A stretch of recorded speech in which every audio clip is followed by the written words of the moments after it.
Salut, bonjour à toutes et à tous et bienvenue pour cette vidéo un peu spéciale, très spéciale même, puisqu'on va parler dans de la figurine Disney aujourd'hui. Alors je vais vous la faire brève, pour la simple et bonne raison que mon marchand de journaux n'a pas reçu la figurine mini princesse que j'étais censé vous présenter aujourd'hui. Il ne la recevra que demain ou après-demain et comme je vous ai promis de vous faire une vidéo chaque samedi dorénavant, je me suis dit qu'aujourd'hui c'était le Pokémon Day. Aujourd'hui la licence Pokémon fête ses 25 ans, puisqu'il y a 25 ans, le 26 février 1996 sortait ce jeu Pokémon version verte au Japon. Et je me suis dit que j'allais fêter cet anniversaire avec vous, j'espère que cette vidéo vous plaira, puisque Pokémon c'est ma licence favorite, vraiment. Alors évidemment, avec Disney, ils se tirent un peu la bourre tous les deux parce que Disney c'est toute mon enfance. Elle m'a accompagné, Disney m'accompagne encore aujourd'hui, comme vous le savez. Pokémon, j'ai découvert un peu plus tard, j'avais presque 12 ans, mais il n'empêche que ce sont les jeux vidéo auxquels j'ai le plus joué, c'est l'univers qui me touche le plus, et c'est vrai que Pokémon Disney sont deux licences que j'adore énormément, et sur la chaîne, je vous ai finalement fait qu'une petite vidéo d'unboxing des versions épée et bouclier sur Pokémon. Donc aujourd'hui, pour fêter le 25e anniversaire, je vous présente ma collection, enfin notre collection, puisqu'il y a des jeux qui appartiennent à mon frère, Pokémon sur Game Boy, Game Boy Color, Game Boy Advance et Nintendo 64. Si cette vidéo vous plaît, il y aura des suites. Je vous présenterai mes jeux sur Nintendo DS, Nintendo 3DS, Nintendo Wii, Wii U et Switch. Et puis si ça vous plaît pas, si on n'est pas dans la moyenne habituelle des vidéos, autour de 100-150 vues, c'est pas grave, on se concentrera un peu sur du Disney, mais j'étais content de vous proposer un peu autre chose. Et puis cette chaîne s'appelle pas David Disney, elle s'appelle David Collectionne, et je trouve que c'est bien de vous montrer mes autres passions que les figurines Disney. Alors pour moi, tout a commencé le lundi 29 mai 2000. Je me suis acheté 7 cartouches de Pokémon Rouge avec la Game Boy Pocket. J'allais avoir 12 ans quelques jours plus tard, et en fait, j'ai découvert la licence, moi, le 8 janvier 2000, chez un ami, Comic Seater, que vous connaissez peut-être si vous suiviez mes vidéos quand j'en faisais sur sa chaîne, qui m'avait montré un épisode de Pokémon au mois de janvier. Et quand j'ai découvert cet épisode, j'ai vraiment eu un immense coup de cœur. Et je me suis plongé à fond dans la licence, je regardais les dessins animés, etc. Et j'avais malheureusement pas les moyens de m'acheter une Game Boy, et il se trouve que c'était l'année de mes 12 ans, et sans rentrer dans des détails de ma vie personnelle plus poussés, c'était au moment de ma communion, et donc j'ai eu un petit peu d'argent, je me suis acheté une Game Boy, et Pokémon Rouge, et ça a été un coup de cœur absolu. J'ai commencé mon jeu avec Salamèche, je suis parti à la conquête des 8 badges, la ligue, et ça a été absolument fantastique. Quelques mois plus tard, en fait, j'ai acheté Pokémon version jaune, que vous avez ici, qui est une version qui reprend un peu plus l'histoire de l'animé, puisque vous y jouez avec Pikachu en Pokémon de départ, et vous affrontez Jessie et James de la Team Rocket, les mêmes que dans l'animé. Alors ça, c'est une histoire un peu particulière que ce Pokémon jaune, qui en fait, quand on prend véritablement la chronologie des jeux Pokémon, était un jeu pour faire patienter avant la sortie des deuxièmes générations et Pokémon Or et Argent. Mais moi, je les ai eu dans cet ordre-là, Pokémon Rouge, Pokémon Jaune. Et juste avant Noël, je me suis acheté Pokémon Bleu, alors là j'ai encore la boîte, parce que en fait j'avais eu un petit peu d'argent de côté à mon anniversaire, il m'en restait un peu, et je ne pouvais pas attendre qu'en avril 2001 sorte Pokémon Or et Argent. J'avais tellement envie de refaire un jeu Pokémon que je me suis acheté Pokémon Bleu. Donc Pokémon et moi, c'est toute une histoire, vraiment, qui a débuté avec Pokémon Rouge, qui s'est poursuivie avec Pokémon Jaune et Pokémon Bleu, les trois jeux de la première génération. Alors au Japon, je vous l'ai dit, c'est celui-ci qui est sorti au premier, Pokémon version verte. Il y a aujourd'hui, jour pour jour, 25 ans. D'ailleurs, si vous regardez la vidéo le jour de sa sortie, le samedi 26 février, vous savez qu'hier peut-être il y a eu un Pokémon Present où plein de nouveaux jeux ont été présentés. Et donc je suis très très heureux d'avoir ce jeu puisque c'est, j'allais dire un ami, mais non, c'est pas un ami, c'est quelqu'un qui est dans un groupe sur Facebook dans les jeux vidéo, qui a été au Japon, qui me l'a gentiment ramené, et je lui ai acheté vraiment pour une bouchée de pain, alors que c'est une très très belle pièce de ma collection, parce que c'est vraiment le tout premier jeu de l'histoire Pokémon. Alors, Pokémon, c'est plusieurs générations. Je vous l'ai dit, là aujourd'hui, on va se concentrer sur de la Game Boy, Game Boy Color et Game Boy Advance. Mais il y a aussi des jeux dérivés. Il n'y a pas eu que les jeux principaux. Et sur Game Boy Color, on a notamment eu Pokémon Trading Card Game, un jeu dérivé du jeu de cartes. Alors moi je suis plutôt collectionneur des jeux Pokémon, des cartes Pokémon, pardon. Ce jeu-là, j'y ai jamais vraiment joué. Pour tout vous dire, c'est mon frère qui me l'a offert pour ma collection il y a 2 ou 3 ans. J'y ai jamais beaucoup joué. À l'époque, je l'avais acheté pareil un peu plus tard et d'occasion. Et même encore aujourd'hui, les jeux de cartes Pokémon, j'ai énormément de cartes. Un jour, si vous le souhaitez, je vous présenterai mes cartes Pokémon. Mais je vous avoue que j'y joue pas. Je sais pas y jouer. Je sais que ma copine sait y jouer. J'ai beaucoup d'amis qui savent y jouer, mais moi je n'y joue pas. Simplement pour la beauté des cartes, j'aime beaucoup. Et voilà, c'est chouette d'avoir ce jeu dans ma collection de jeux Game Boy. Alors que le jeu suivant, Pokémon Pinball, pour le coup, je l'avais à l'époque. Et c'est un jeu absolument que j'adorais. Alors c'est un flipper Pokémon, comme vous le montrent les images derrière. Il fallait lancer des Pokéballs pour capturer un Pokémon. Et la particularité, alors je vais essayer de vous montrer la cartouche si j'y arrive, parce que vous savez qu'à une main c'est vraiment pas facile de sortir ça. Voilà, on va y arriver. La cartouche, si vous le voyez, c'est une grande... Si vous le voyez bien, parce que je me doute que vous la voyez, c'est une grande cartouche en fait, dans laquelle vous avez ici un petit emplacement pour insérer une pile, parce qu'en fait c'était une cartouche qui vibrait. On jouait avec, on jouait avec cette cartouche et on avait la Game Boy qui vibrait, ce qui était assez rare quand même pour une console portable de pouvoir vibrer, et c'était vraiment très plaisant comme jeu. Donc voilà pour la première génération qui était accompagnée d'un jeu qui s'appelle Pokémon Stadium sur Nintendo 64, et je vous cache pas que quelques semaines après mon fameux achat de la Game Boy, je me suis acheté la Nintendo 64, uniquement pour Pokémon Stadium. J'y ai énormément de beaux souvenirs malgré tout sur cette console, notamment Mario 64 que j'ai adoré, Mario Party, je joue beaucoup à Tonic Trouble, qui parlera peut-être pas à beaucoup d'entre vous, mais Pokémon Stadium, c'est vraiment le jeu qui me l'a fait acheter, c'est le jeu qui permettait de voir ces Pokémon en 3D, les Pokémon de rouge, bleu et jaune, on avait ce qu'on s'appelait un transfert pack, qu'on mettait sur la manette et qui permettait de voir ces Pokémon en 3D. Et il y avait beaucoup de challenges, il y avait également des mini-jeux qui étaient extra. Et moi j'ai un souvenir vraiment de ce jeu incroyable que j'ai eu à l'été donc de l'an 2000. Ça c'est pour la première génération de Pokémon. Ensuite pour la deuxième, est arrivée la génération de Pokémon que je considère comme ma préférée. Et moi j'avais Pokémon version argent, qui est sorti en avril 2001 je crois.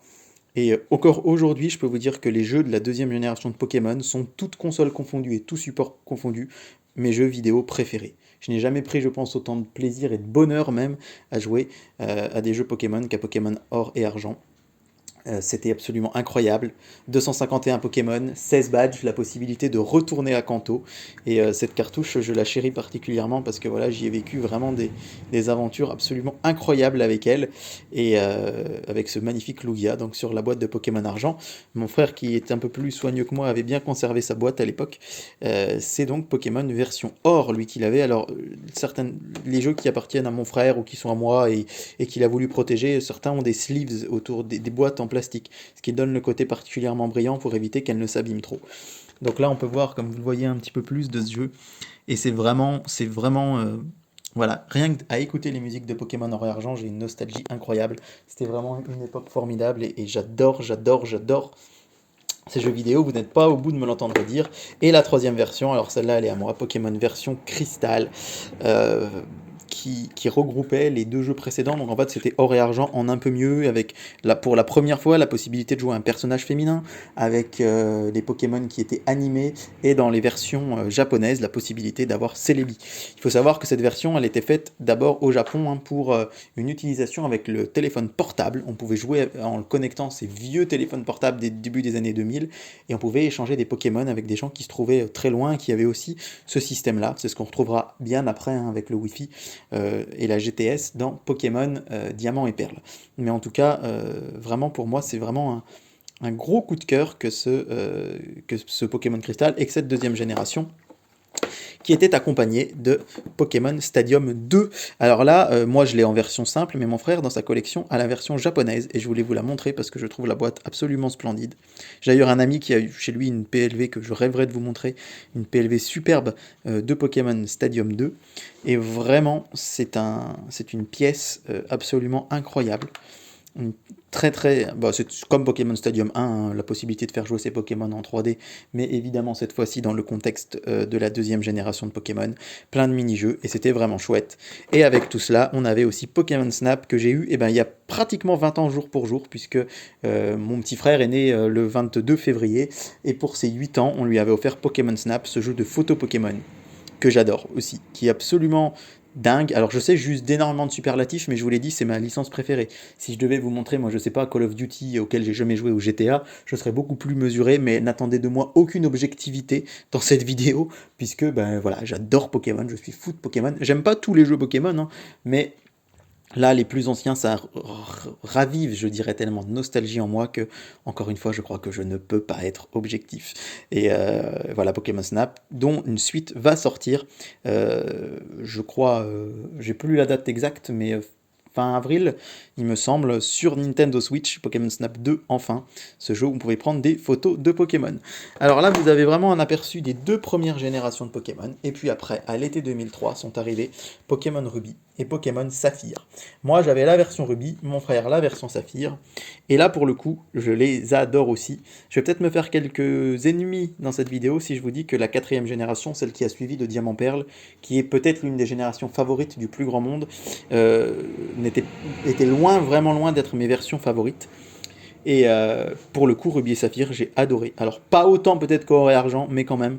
Pokémon Ruby reste à ce jour le jeu vidéo auquel j'ai le plus joué, puisque j'avais 286 heures de jeu dessus. J'ai regardé la cartouche tout à l'heure, parce que j'ai toujours le jeu, hein. 286 heures de jeu dessus, alors que j'étais sur Pokémon Argent, je vous ai dit c'est mon préféré, mais je dépassais pas 150 heures, donc presque le double ici avec Pokémon Ruby. Et donc Pokémon Saphir dans la foulée. Qui est là pour le coup le jeu de mon frère, en l'occurrence avec Groudon et Kyogre, donc en couverture, troisième génération, et donc on était exclusivement sur Game Boy Advance. Avec ces jeux, allaient les jeux GameCube, Pokémon Colosseum et Pokémon XD, que je vous présenterai dans une future vidéo, encore une fois, si celle-ci vous a plu.